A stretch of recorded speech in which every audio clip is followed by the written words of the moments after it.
তো আমরা একটা কথা শুনে আসছি আগে থেকেই, মগের মুল্লুক বলতে একটা কথা আছে না, মগের মুল্লুক নিয়ে আহ, কারো ধারণা আছে? মানে এই কথাটা করতে আসছে মগের মুল্লুক। হ্যাঁ, এটা মূলত চট্টগ্রাম অঞ্চলে যারা আগে মগ ছিল, হ্যাঁ হ্যাঁ, তাদের অবস্থান বুঝে রাখি, তাদের অবস্থানকে বোঝায়, তাদের যে অরাজকতা, অরাজকতা, এটা গিয়ে বোঝায়। ঠিক আছে, একদম পারফেক্ট।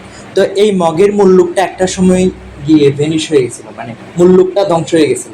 মগরা যে একটা মুল্লুক তৈরি করছিল, তো এই যিনি মগের মুল্লুক ধ্বংস করছিলেন উনি হচ্ছেন শায়েস্তা খান। শায়েস্তা খান ছিলেন আবার মুঘল একদম সর্বশেষ সফল সম্রাট। হ্যাঁ, মুঘল সর্বশেষ সফল সম্রাটের নাম কি? আলমগীর, আওরঙ্গজেব আলমগীর। আলমগীরের মামা, আপন মামা ছিলেন সম্রাট সুবেদার শায়েস্তা খান। তো শায়েস্তা খান দুইবার বাংলার সুবেদার নিযুক্ত হয়েছিলেন। সুবাহদার মানে প্রাদেশিক শাসনকর্তা, যে পশ্চিমবঙ্গের এখন প্রাদেশিক শাসনকর্তাকে শুভেন্দু অধিকারী। শুভেন্দু অধিকারী। আমাদের তো প্রদেশ নাই, আমাদের এখানে সর্বোচ্চ কি আছে? এমপি আছে, অথবা হ্যাঁ ডিসি আছে। যদি জাতীয় পার্টি ক্ষমতায় আসলে প্রদেশ হয়ে যেতে পারে, আটটা প্রদেশ। প্রদেশ জাতীয় পার্টি না, জাতীয় পার্টি ছাড়াও একটা কথা চলছিল প্রদেশ হওয়ার, সংবিধান সংস্কারের ব্যাপারে। তো আমাদের একটা ছোট দেশ, এখানে প্রদেশ করলে হয়তো 2-4টা হবে, কিন্তু প্রদেশ না করাই উচিত। এক কেন্দ্রিক শাসন এই আমাদের জন্য ভালো, যেটা মনে হয়। তো এই প্রাদেশিক শাসনকর্তা শায়েস্তা খান, তিনি চট্টগ্রাম আসছিলেন। চট্টগ্রাম আসার পরে হচ্ছে তিনি, তখন তার বয়স ছিল প্রায় 63 বছর, 1663 সালে। তো 1663 সালে আসার পরে তিনি যে জিনিসটা সবচেয়ে বেশি ফেস করছেন চট্টগ্রামে, সেটা হচ্ছে এই মগদের উৎপাত। মগদের বা মগরা ছিল মেইনলি তারা আপনার পাহাড়ি, মানে আমাদের চট্টগ্রামের যে পার্বত্য অঞ্চল, ওখানে তাদের আধিপত্য ছিল এবং তাদের কানেকশন ছিল একদম সরাসরি কানেকশন হচ্ছে আরাকানের সাথে। যে ভাষায় আমরা কথা বলি এটা মগের ভাষা, চট্টগ্রামের ভাষা। হ্যাঁ, চট্টগ্রামের ভাষা এই ফেনী পর্যন্ত গিয়ে চট্টগ্রামের ভাষা শেষ, কারণ ফেনী এটা নদী পার হইতে হয়েছে, কারণ এই ফেনী নদীর কারণে চট্টগ্রামের সাথে মূল বাংলার একটা দূরত্ব ছিল। তো মূল বাংলার মানুষ যে ভাষা কথা বলতো, চট্টগ্রামের মানুষ কিন্তু সে ভাষা গ্রহণ করতে পারেনি। এটা একটা ঐতিহাসিক আর কি ব্যাখ্যা। তো এই যে শায়েস্তা খান, তিনি এসে মানে মগদেরকে দমন করতে চাইলেন। এর আগে অনেকেই আসছে মগদেরকে দমন করার জন্য, তখন মানে পুরো ভারতে মুসলমানদের আধিপত্য ছিল। কিন্তু দেখা যাচ্ছে যে অন্যান্যরা মগদেরকে একদম কি বলে এটাকে মূলোৎপাটন করা, একদম শিকড় উপড়ে ফেলা, এটা করতে পারে নাই।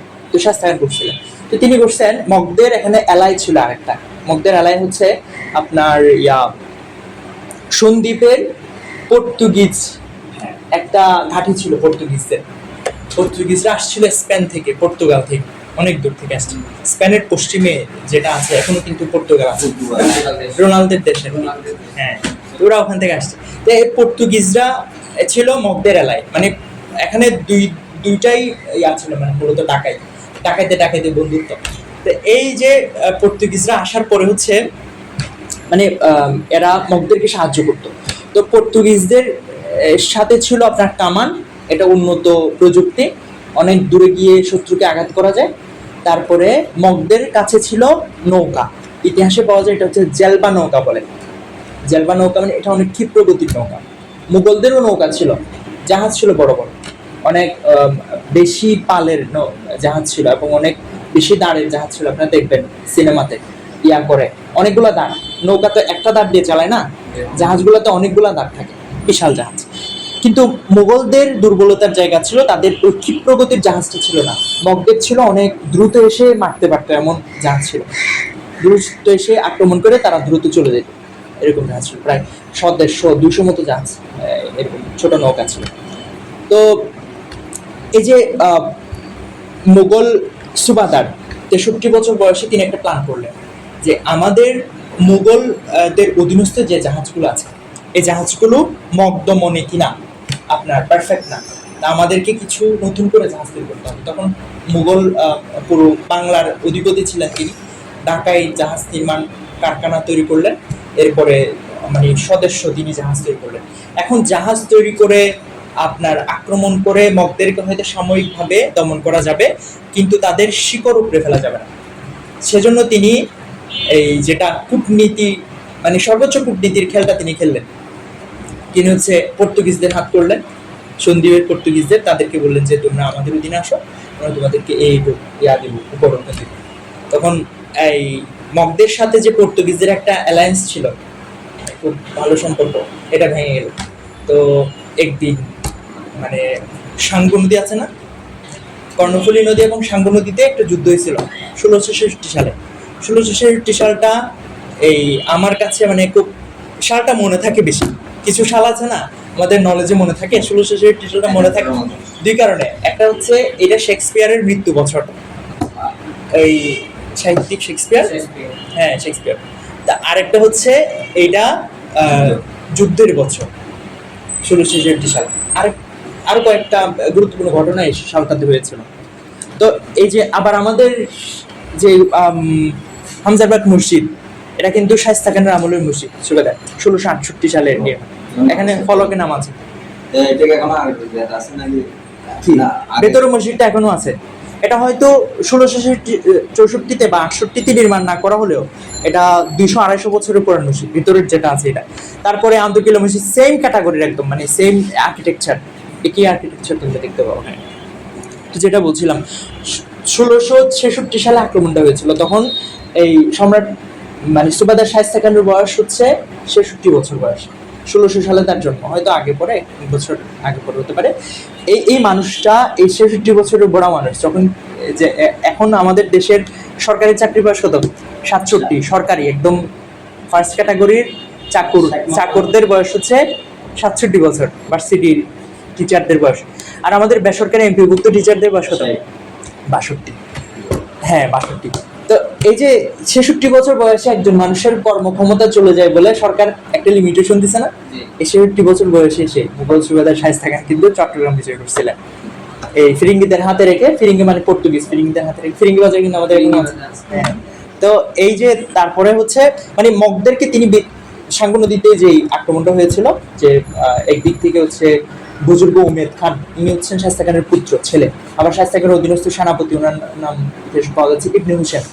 উনি জলপথে আক্রমণ করছে, আর উমেদ খান আসছিলেন স্থলপথে বা জঙ্গল পাড়ি দিয়ে। তো এই মানে মগদেরকে বিতাড়িত করে মগরা প্রায় 135টা জাহাজ মুঘলদের অধীনে আসছিল। এরপরে ধীরে ধীরে আবার পর্তুগিজদের সাথে মুসলমানদের যুদ্ধ হয়েছে, পর্তুগিজ মুক্ত অনেকটা করেছিলেন। তো এভাবে হচ্ছে চট্টগ্রামকে বিজয় করছে। আমি কি কন্টিনিউ করবো নাকি আজকের জন্য?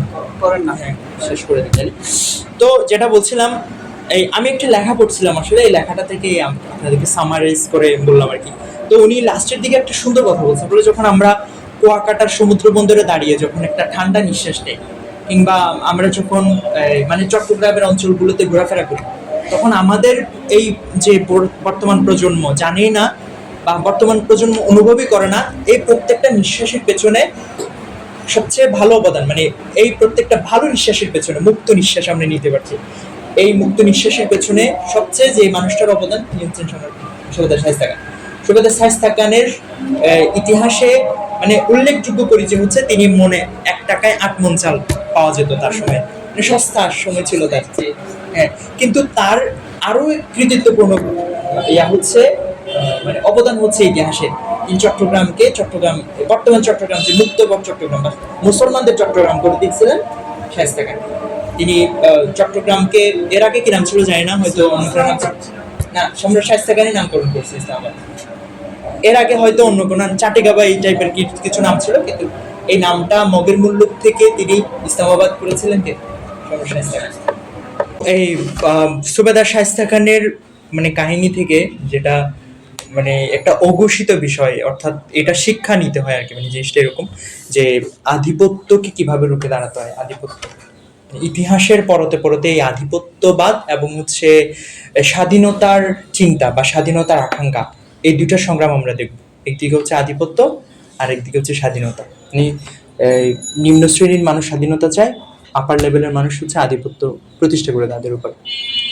তো এখান থেকেই আমি যদি একদম এখন আরো 400 বছর পরে বর্তমানে চলে আসি, তাহলে আমরা বর্তমানেও দেখি যে আধিপত্যবাদ এবং মানে স্বাধীনতার আকাঙ্ক্ষী মানুষদের সংগ্রাম চলছে। একদিকে হচ্ছে ইউক্রেন রাশিয়া, আরেকদিকে হচ্ছে আপনার ভেনেজুয়েলা যুক্তরাষ্ট্র। ভেনেজুয়েলার প্রেসিডেন্টকে ধরে নিয়ে যাওয়ার পরে যুক্তরাষ্ট্র গত কিছুদিন আগে ঘোষণা দিল যে ভেনেজুয়েলাকে যুক্তরাষ্ট্রের একটা অঙ্গরাজ্যে পরিণত করবে। এই যুক্তরাষ্ট্রের উত্থানটা হয়েছে কখন? গত 100 বছরে। যুক্তরাষ্ট্র 100 বছর আগে প্লেয়ারই ছিল না খেলার, হঠাৎ চলে আসছে। বিশ্বযুদ্ধের পর। হ্যাঁ, প্রথম বিশ্বযুদ্ধের সময় বা প্রথম বিশ্বযুদ্ধের আগে পরে এই সময়গুলোতে মেইন প্লেয়ার ছিল ফ্রান্স, যুক্তরাজ্য এবং হাঙ্গেরি, রাশিয়া, জার্মানি, এগুলা অটোমান সাম্রাজ্য ওরা। অটোমান সাম্রাজ্য। এই তো মানে আগে থেকেই খুব মোটাসোটা হয়ে আছে, ধীরে ধীরে তাকে পিঁপড়ার মতো করে বাকি দেশগুলো খেয়ে খেয়ে একদম শেষ করে দিল আর কি। তো তারপরও সে একটা প্লেয়ার হিসেবে ছিল প্রথম বিশ্বযুদ্ধে। দ্বিতীয় বিশ্বযুদ্ধে সে একদম ফিনিশ হয়ে গেছে, আর খেলতে নামতে পারেনি। তো যেটা বলছিলাম যে যুক্তরাষ্ট্র এদের কৌশলটা পুরো বিশ্বে আধিপত্য বিস্তার করে। এদের কৌশল হচ্ছে এরা একটা চাবি নিয়ে, হ্যাঁ এটাই, এদের এদের একটা চাবি আছে হাতে, এই চাবি দিয়ে আপনার তালা খুলে আবার চাবি দিয়ে তালা বন্ধ করে, অনেকটা চায়না তালার মতো, কিন্তু চাবিটা যুক্তরাষ্ট্রের হাতে। এটা হচ্ছে এই ইকোনমিক্যাল যেটা বললেন, এই ইকোনমি দিয়ে হচ্ছে তারা আধিপত্যটা প্রতিষ্ঠা করে। এবং এই তাদের কাছে আরেকটা মানে কি আছে, সেটা হচ্ছে মানবাধিকার, হিউম্যান রাইটস। এই হিউম্যান রাইটস দিয়ে তারা মানুষের উপর আধিপত্য প্রতিষ্ঠা করে।